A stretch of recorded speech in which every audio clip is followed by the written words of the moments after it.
بسم اللہ الرحمن الرحیم۔ ہم اللہ کے نام سے سورہ مومنون کا ترجمہ شروع کر رہے ہیں اور یہیں سے 18واں پارہ بھی شروع ہو رہا ہے،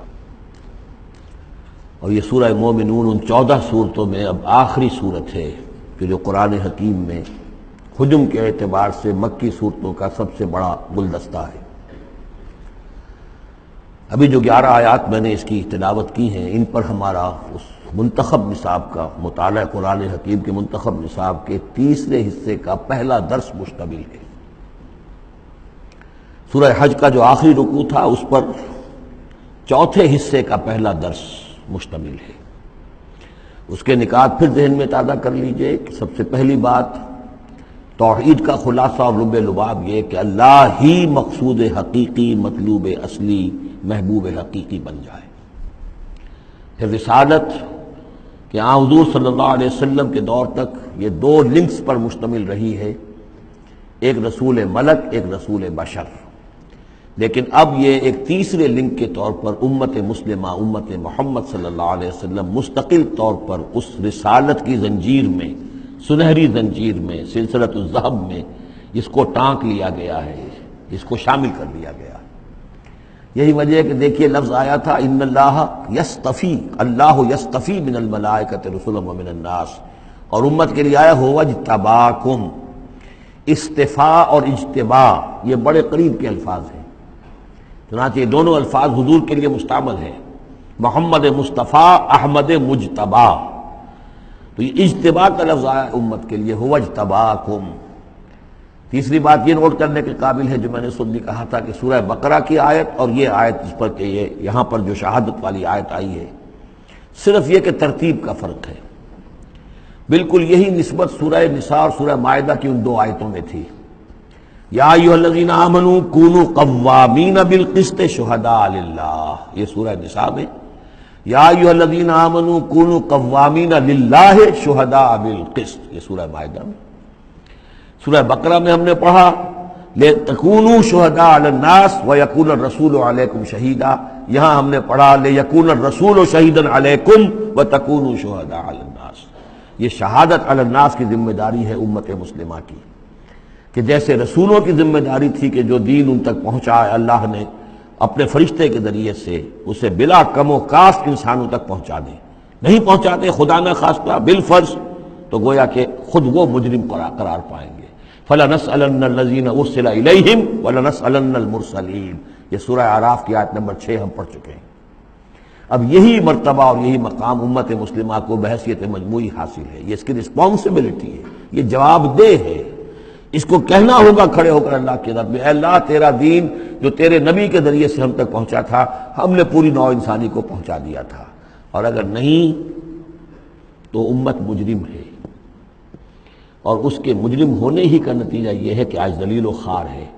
ضربت علیہم الذلۃ والمسکنۃ وباءوا بغضب من اللہ، اس لیے کہ جو اجتماعی عذاب ہے وہ دنیا میں آتا ہے، آخرت میں انڈیویجول ہوگا۔ تم نے کیا کیا؟ میں اگر یہ کہہ سکوں اللہ میں نے اپنی پوری زندگی اسی کام میں لگا دی تھی، میں نے کوئی جائیداد نہیں بنائی، میں نے کوئی دنیا نہیں بنائی، میرے پاس جو بھی تو نے توانائی دی تھی، جو صلاحیت دی تھی، میں نے اسی کام میں لگائی ہے، میں سرخرو ہو جاؤں گا اللہ کے۔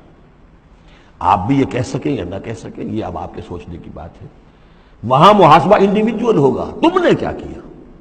یہاں معاملہ ہو رہا ہے اجتماعی، امت بحیثیت مجموعی چونکہ مجرم ہے لہذا ذلیل ہے، خار ہے، ان کی کوئی حیثیت دنیا میں نہیں، کوئی عزت نہیں، کہ عزت نام تھا جس کا گئی تیمور کے گھر سے، یہ اس کا سبب ہے۔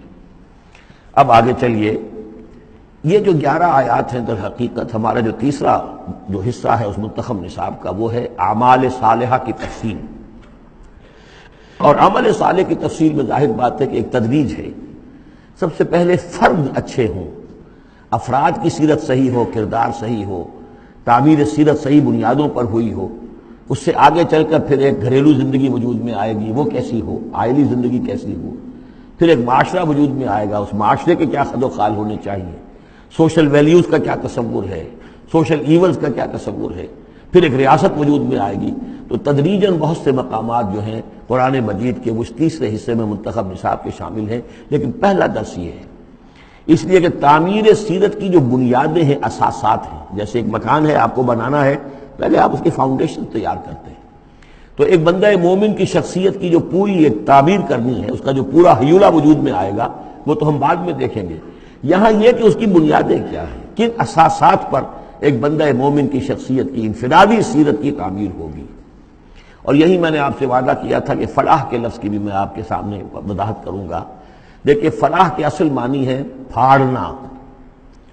فلاح کہتے ہیں کسان کو کہ وہ اپنے ہل کی نوک سے زمین کی دھرتی کے سینے کو چیرتا ہے۔ عربی کی کہاوت ہے ان الحدید بالحدید یفلح، لوہا لوہے کو کاٹتا ہے۔ فلاح کے معنی جیسے فلق ہے، فالق الاصباح، اللہ تعالیٰ صبح کو فلق فالق ہے، اللہ پھاڑتا ہے رات کی تاریکی کا پردہ اور صبح کو نمودار کرتا ہے۔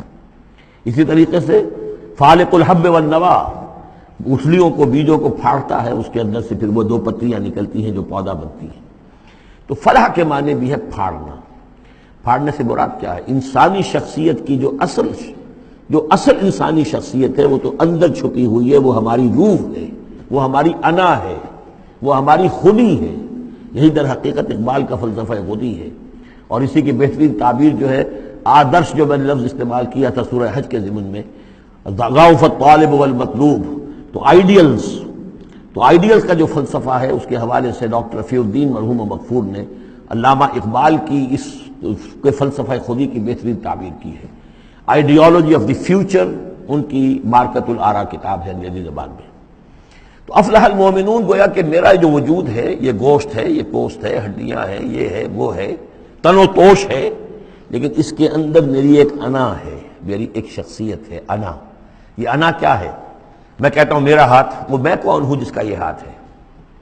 میرا ہاتھ، میرا پاؤں، میری آنکھ، میرے کان، میرا سر، میرا یہ، میرا وہ، میرا جسم، بھائی وہ میں کون ہے جو پوزیس کرتا ہے اس کو؟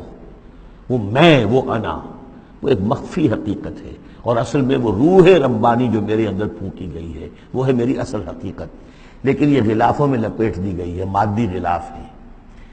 ان مادی غلافوں کو پھاڑ کر اپنی روح کو برآمد کرنا، جیسے کہ گٹھلی پھٹتی ہے تو دو پتے نکل